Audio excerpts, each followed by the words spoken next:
We don't live in a third world country where police are sent to people's homes to intimidate them into silence.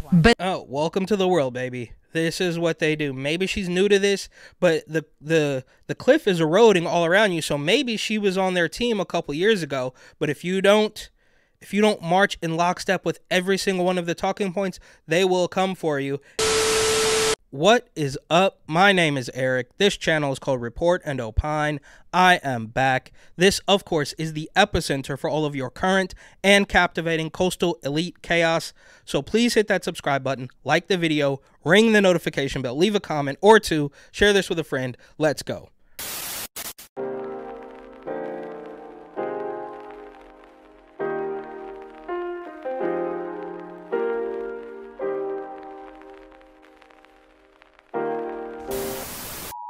Recently, I made a video highlighting a handful of the lovely, amazing asylum seekers that have just enriched our lives so bigly in the past couple years. But I forgot to mention, all the way back in 2021, a group of Haitian migrants who were actually being deported decided they were going to attack ICE agents and pilots on their way out. Just didn't want to forget that. Then a group submits a petition to recall Alameda County District Attorney Pamela Price. I guess this is a step in the right direction. They're trying to get rid of Oakland Mayor Shang Tao. They got hood dudes on the corner with gold teeth collecting signatures trying to get rid of that woman. Greaseball bang your wife Gavin Newsom is facing his second recall. They got rid of Chesa Boudin, former San Francisco district attorney and son of domestic terrorists, a couple years ago. Also, I think San Francisco Mayor London Breed, who of course paid nearly $23,000 in ethics violation fines, her re-election campaign isn't looking too good. Also, there's that guy, the former baseball player running for Senate, who's kind of neck and neck with Adam Schiff, but I don't know. I think the machine, especially in California, is still too strong at this particular point in time. Then you've got the Supreme Court ruling unanimously that Trump can stay on the ballot, and surprise, surprise, 9-0. Another Democratic lawfare attack to get the orange man fails spectacularly. And speaking of people trying to get the orange man, Tish James is now suing a meatpacking company because of climate change. And there's a deep rabbit hole. There was a good video from a man named Wolves and Finance who explained very in-depth why she is going up against this particular meatpacking company, even though they're based in Brazil.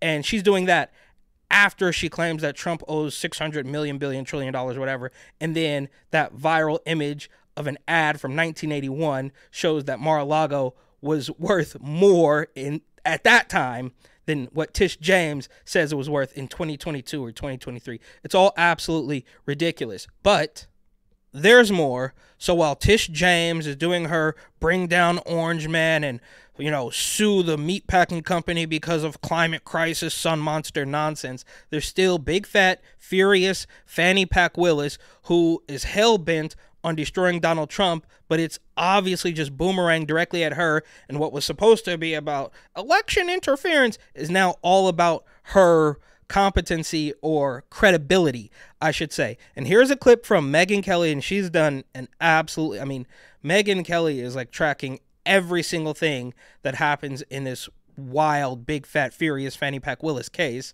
But here, they highlight a clip of the judge listening to, I guess, one of the Trump team lawyers deciding on whether or not Fani Willis is credible in any other cases, and we'll see. It's a great question, and there's only bad answers.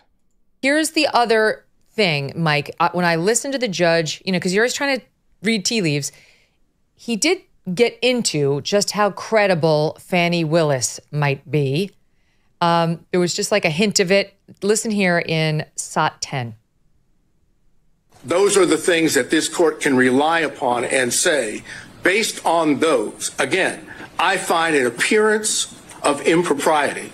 Where would be the limiting principle? The district attorney signs every indictment assigned to this courtroom. No, does that mean she's off every case? No, it would be when the... So does that mean that all of her cases are tainted, right?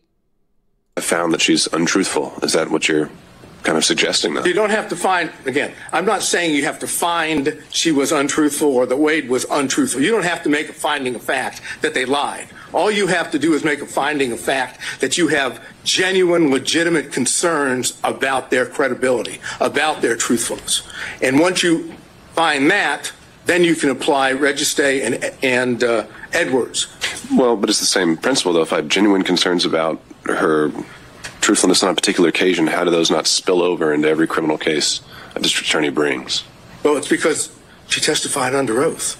And so did. So the lawyer there is kind of actually going to bat for Fani Willis and saying, well, this one's different, which I guess could be true, but still not ideal. Mr. Wade.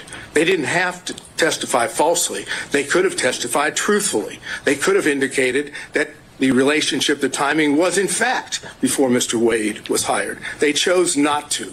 And in that sense, that dishonesty, that constitutes a violation of their ethical responsibilities. This is not signing an indictment. This is not filing a pleading in which both sides have their own positions.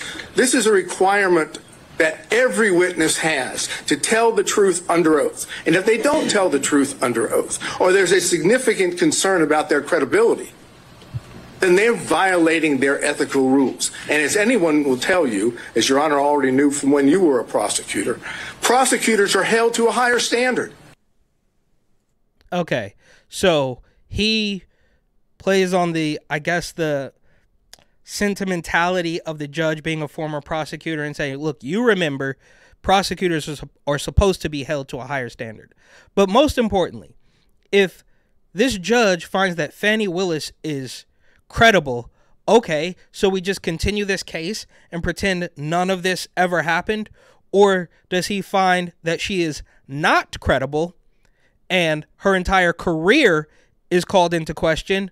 Or is it that she is credible and she can be trusted on everything else, but she's going to have to admit that in this case, she was just going after Orange Man bad and she wasn't even clean while she did it? These people are completely full of themselves, right? Like, so you could have gotten away with the scam if you would just fly under the radar a little bit, but you're jet setting around with your boyfriend on the taxpayer dime, and then you got Tiffany Henyard out there doing these outrageously over the top shows of force and corruption, and it's like, you had it. We were all paying the price of entry, especially to live in a place like, well, this is Georgia specifically, but in New York or California, you guys could just do your insider trading, skim off the top. We all would have been good. But you're rubbing in people's faces. You're flying all over the country, all over the world. You're telling the kids that they got to cut their junk off. You're shutting down businesses. You just got heavy-handed. You overplayed it all.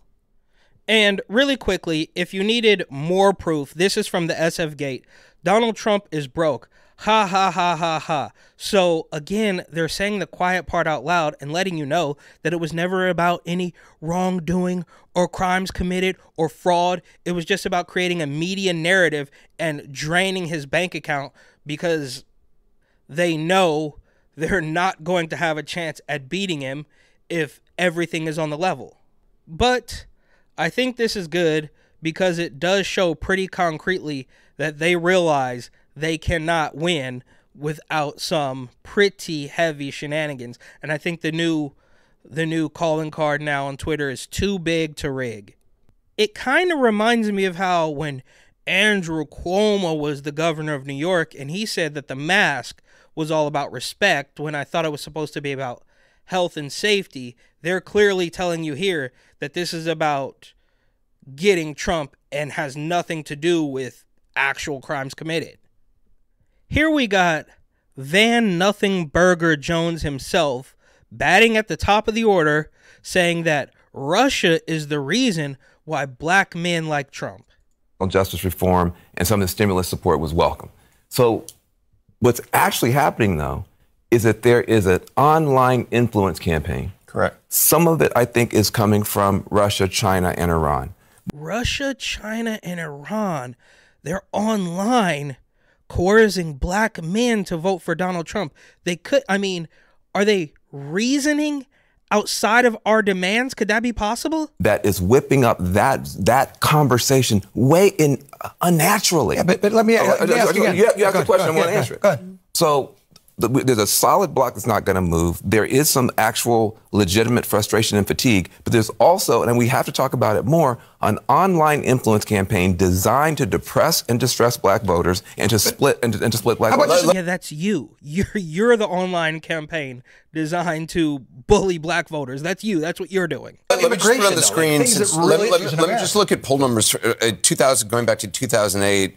Seeing some sort of a shift among black men siding with the Republican Party.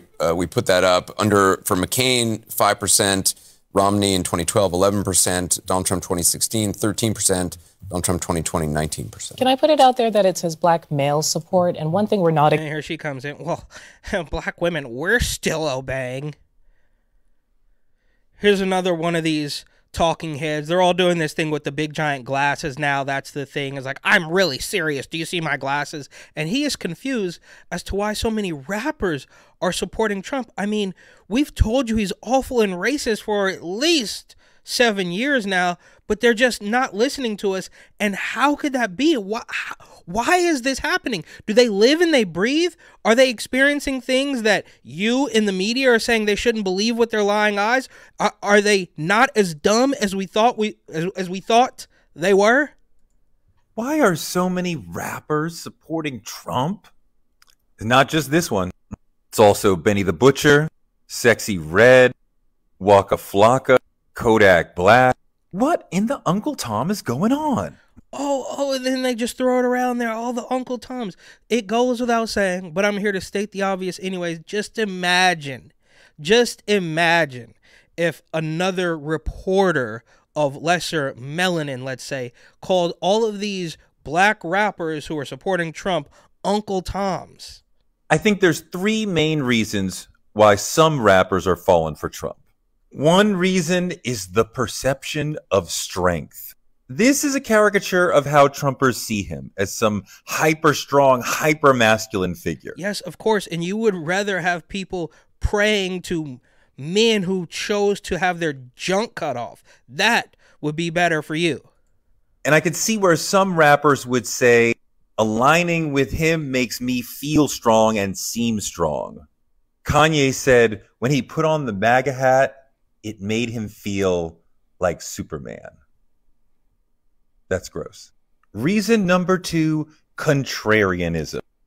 Some people love to be the person who... Yeah, they just want to... They like Trump because they're contrarian. They just want to go against us. We're telling them that we are the best option. The Democrat establishment hack shills that have created a completely false reality built from pharmaceuticals and confiscated weapons and discarded dicks from trans surgeries. They just want to be contrarian. They couldn't possibly have a thought in their head.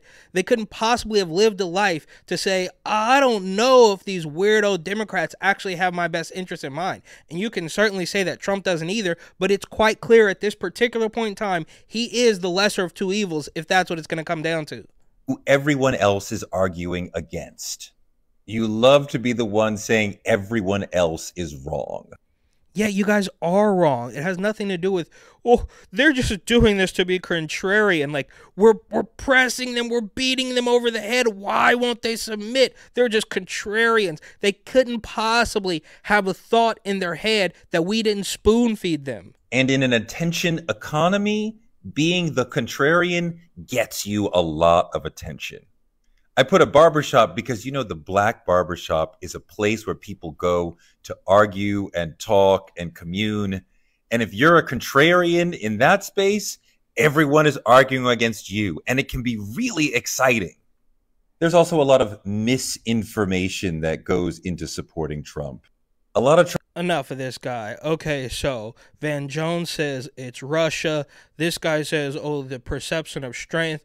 Oh, they want to be contrarians and they don't know the truth. Let me, some weirdo CNN, CIA talking head, tell you the truth and why you're believing so much misinformation, because you can't have made a decision by living your life and doing your own research. We know where that can lead you. Really quickly, and a little bit more establishment, hack, shill, slave catcher, CIA, CNN talking head, establishment, hack, shills. Angela Cry, Tinsel Crotch herself, got new glasses, and this is what we're going to be seeing a lot of. The bigger the glasses, the more serious they are about how racist Clarence Thomas is and the SCOTUS works for Trump. These people are despicable. So we know by now the establishment, the regime has alienated everybody. There's nobody left, even the weirdo protesters blocking up traffic while they have completely deranged reasons for doing so. They don't care for the establishment either. The only people left are a handful in the mainstream media, and I think they don't even like this stuff, but they know the job they have to do, and the Transformers, because that is naturally their most essential ask. And here you have the ACLU trying to have their cake and eat it too. Pregnant people, not the government, should have the power to make personal medical decisions. And I can be almost certain they weren't claiming this back when they were trying to force pharmaceuticals into the arm of everybody. But also, I mean, look, it's clear that you are disrespecting women. You're trying to pretend that men can get pregnant. And I guess I do kind of have to respect their attempt to not completely negate one of their previous arguments. In a little bit more transanity propaganda used for their hostile takeover, first we had Dr. Admiral Richard Levine telling you that the air is racist, and I'd be willing to bet nobody could name an assistant health secretary before they put a transformer in the position. But now they've got this Space Force official who is a man that is pretending otherwise. I'm not quite sure what's going on, but is blatantly demanding the use of proper pronouns. All too often, I hear leaders talk about providing everyone with dignity and respect. Bro, this guy's not even trying. Act like it's an aspirational goal. That's not good enough. Dignity and respect is the bare minimum.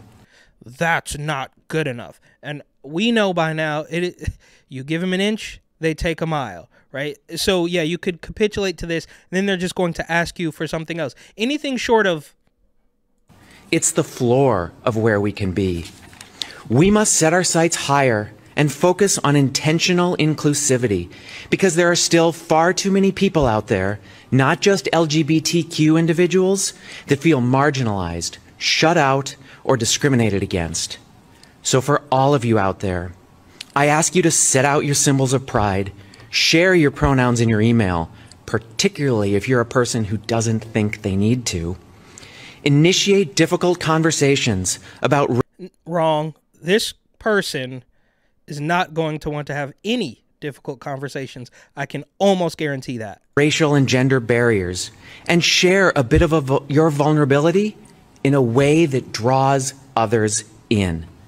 You all have the power to take intentionally inclusive actions to ensure the multiple perspectives that we know make us stronger as we devise winning warfighting strategies get heard. Absolutely beyond parody. You now have this weirdo transformer demanding absolute submission. And here from BuzzFeed, largely unrelated to other topics in this video, but on February 29th, 2024, BuzzFeed decided they would publish a whole bunch of things that people have known for years. They say, people are revealing the things the pandemic ruined more than we realize. From supply issues to used cars being very expensive, these are the things that haven't gone back to normal. And I might argue, there was a bunch of people who could see this coming from a mile away. I think everybody did. You had to be incredibly dense to pretend this is surprising.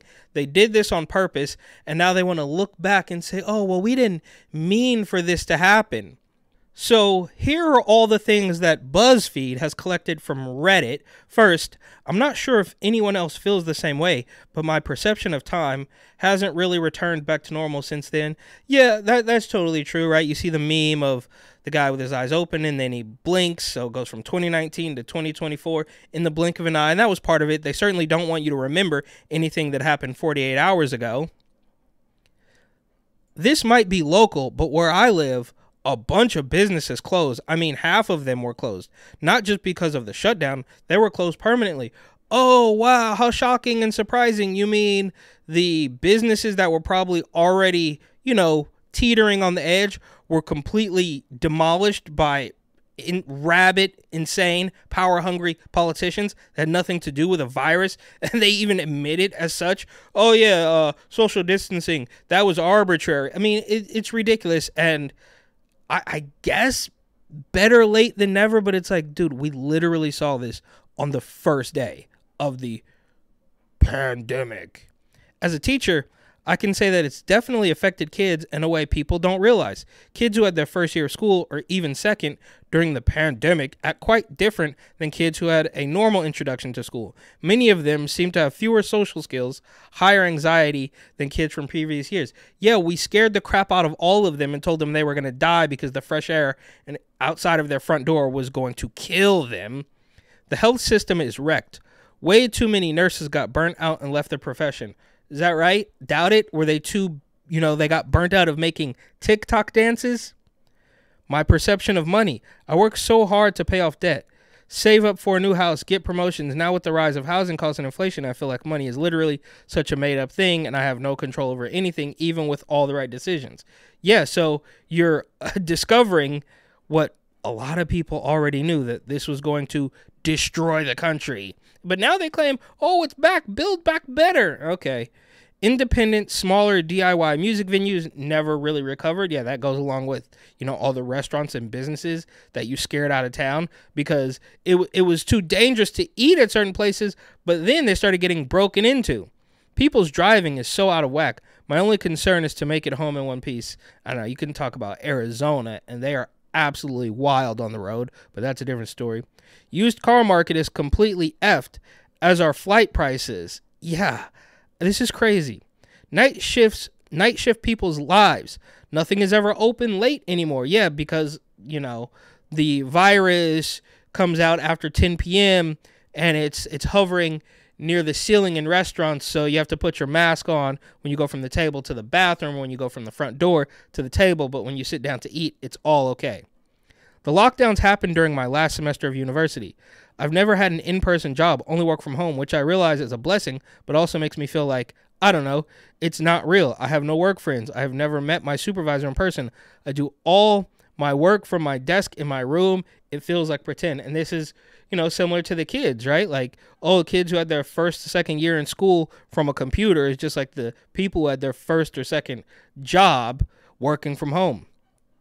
People seem so much worse in large group public situations. I don't know what it is, but etiquette in places like a movie theater used to be standard, but every experience I've had lately has been horrible. People talking, sitting on their phones, and other just generally bad things. I don't know if that's pre or post pandemic, but they're realizing that all of the controlled demise is not very pleasant. This is Build Back Better. Price of eating out. Yeah, quite obviously that's a talking point literally everybody knows about. And a local outlet in San Francisco ran a story that the prices of food compared to wage increases are higher than they've been in 30 years. This is a long one. I started to notice that people cough and sneeze without using their hand, arm, and just do it into the open, into a room or hallway full of people, directly at people. Yeah, people are coughing in the faces of others. When they wear a mask, they would remove the mask before sneezing or coughing into the open without any remorse or understanding why this would be bad or generally why it would be disgusting. No matter if it's a pandemic or not, this still happens daily. I see someone doing it. It's mind-blowing to me, absolutely mind-blowing, considering what we all went through and why. Okay, yeah, not covering your mouth when you sneeze or cough is gross, but I don't think it has anything to do with the pandemic. They're just nervous. Why? And they're also realizing that a bunch of people were wearing the mask as a submission necklace, a submission device, and then would remove it to cough. See Bo Jiden himself.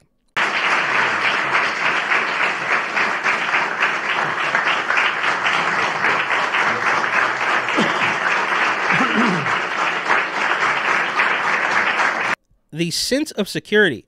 I never know what's around the corner anymore. It's terrifying.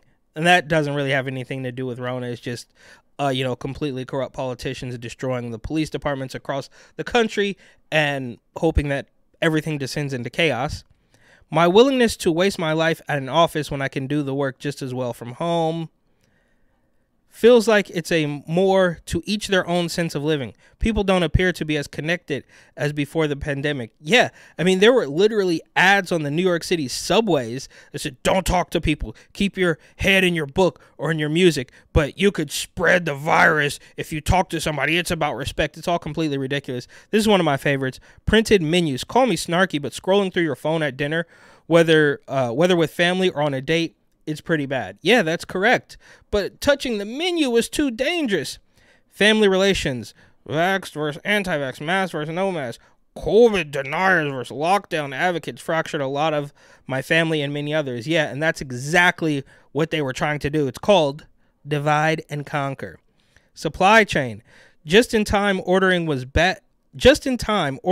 bad idea to begin with, but trying to adapt to the new normal when you are used to full shelves to choose from is almost worse. Oh yeah, you're getting a taste of that communism you love so much, this build back better. I mean, these are things that we all knew years ago. Not all of us, but a lot of us knew. Me in particular saw all of this coming a mile away like I had binoculars. The belief that Americans are able to come together in a crisis and be willing to make sacrifices for the greater good. We'll never trust each other again. Yeah, so all of the people that were crying about masks and vaccines and stuff and trying to get people, shunned from society because they didn't obey. I don't even think that's what they're talking about, but I get it. My social work life, after living like a hermit for 2 years and working from home, it's taking me a long time to go out like before.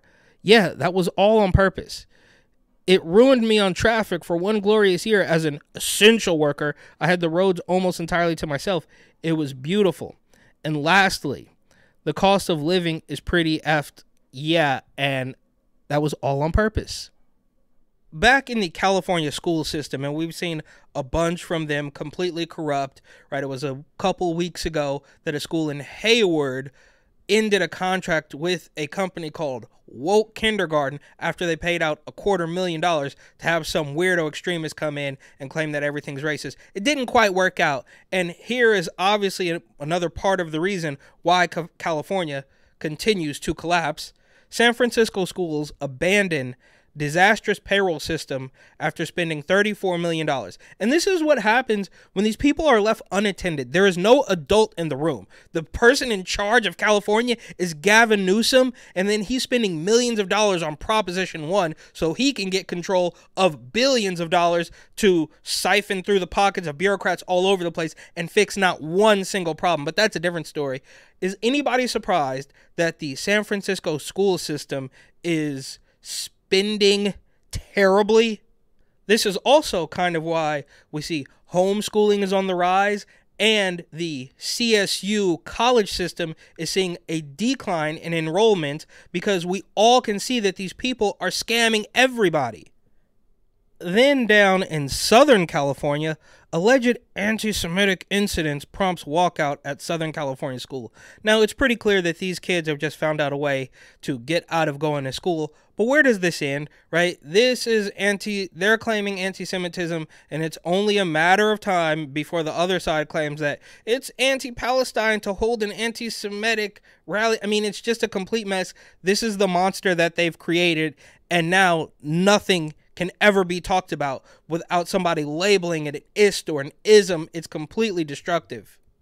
Still in Los Angeles, it was only a couple days ago, I talked about a story of one of the deputy district attorneys in LA County standing up to, I guess, Soros-appointed DA Gascon, who is, going to bat for the criminals as per usual, saying, oh, don't need to press charges on this or that. These are low-level offenses, even though they're quite literally putting lives in danger. And I said, exactly, it was only a matter of time before this woman who spoke out against her boss was going to be put on notice and perhaps lose her job. And like clockwork, here it is.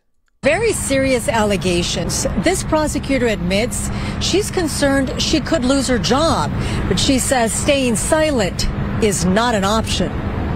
We don't live in a third world country where police are sent to people's homes to intimidate them into silence. But welcome to the world, baby. This is what they do. Maybe she's new to this, but the cliff is eroding all around you. So maybe she was on their team a couple years ago. But if you don't march in lockstep with every single one of the talking points, they will come for you. And here they are trying to intimidate her. And she's saying, oh, well, we don't live in a third world country, but that's where they're hoping to take it. that is precisely what Deputy District Attorney Tatiana Shahoyan is accusing her boss, LA County District Attorney George Gascon, of doing after she did an interview with Fox 11 News. I mean, silencing people by threatening them with the police is literally a mafia tactic. And I don't work for the mob. On Monday night, Shahoyan blew the whistle on how prosecutors are being urged not to pursue charges related to reckless driving, street racing, and street takeovers. 2 days later, Shahoyan says DA Gascon sent 2 police officers to her house to deliver a letter. It was a 3-page letter telling me that I lied, telling me that I violated policies with the DA's office, that I didn't obtain approval before speaking out, as if I don't have a First Amendment right, and essentially telling me to be quiet and meet with my supervisor. Shahoyan says she didn't lie, and she feels sending 2 police officers to her house was an intimidation tactic. When Gascon sends out his very important special directives, everything is done in the office through email. You can get a red receipt through email. It's instant, but he decides to waste resources and send 2 separate police vehicles to my front door to deliver a letter. Are you afraid that you could lose your job? I'm very afraid that I could lose my job. It's unbelievable. That's what it really is, that I could get fired for something like this, that he could retaliate, and I could lose my job that I've worked so hard at, because I said something that my boss didn't like. Despite her fears, Shahoyan strongly feels it's important to go public. Not quite sure who that is. With this latest development. Everyone knows that he retaliates against anyone who speaks out against him. Yeah, they all retaliate, and then they say that that's exactly what Orange Man's doing. He's a dictator, he's a fascist, but this is literally what they're doing. Tish James is doing it. Obviously, Big Fat Furious Fanny Pack. The list goes on. These federal monitors trying to destroy the police department. They're absolute thugs. He has demoted people. He has transferred people. He's suspended people. But never, ever has he sent police officers to someone's house to deliver a letter, to deliver a threat, essentially. The LA County District Attorney's Office issued the following statement. We cannot comment on specific personnel matters, saying that honesty is critically important to any prosecutor's office. Addressing false claims made by district attorney staff or the media is a fundamental responsibility of this office. Failure to do so fuels distrust in the important work we do every day, undermining our duty to the public and to justice. That is the statement from the LA County District Attorney's Office. Look, these people are completely corrupt, and we can all totally see it now. This regime is so desperate for power, so drunk on it, they would do absolutely anything. They are destroying everything they can get their hands on in an effort to maintain power. They're not hiding it. Maine, Colorado, Illinois, Big Fat Furious Fanny Pack, Fat Alvin Bragg. I mean, the list goes on. Letitia James, of course. And then to make it crystal clear that she is a partisan hack, she immediately sues a meat packing company because of their climate pledge. I mean, it's completely ridiculous. But like I always say, you kind of have to respect the commitment to sheer insanity. They're willing to go down with the ship and pull everybody with them. But all that said, here's a funny clip. So women be milking that baby thing too. Oh, okay. Charles. Wait, what was pregnant like? Being pregnant, it can't be nearly as bad as playing a basketball game with a sprained ankle. There it is. I tried to stop. You heard me try to stop him. I'm telling you. You heard me try to stop him. Come on. Why you never buy a woman a watch? What, say it again, Why you never buy a woman a watch? Because there's a clock on the stove.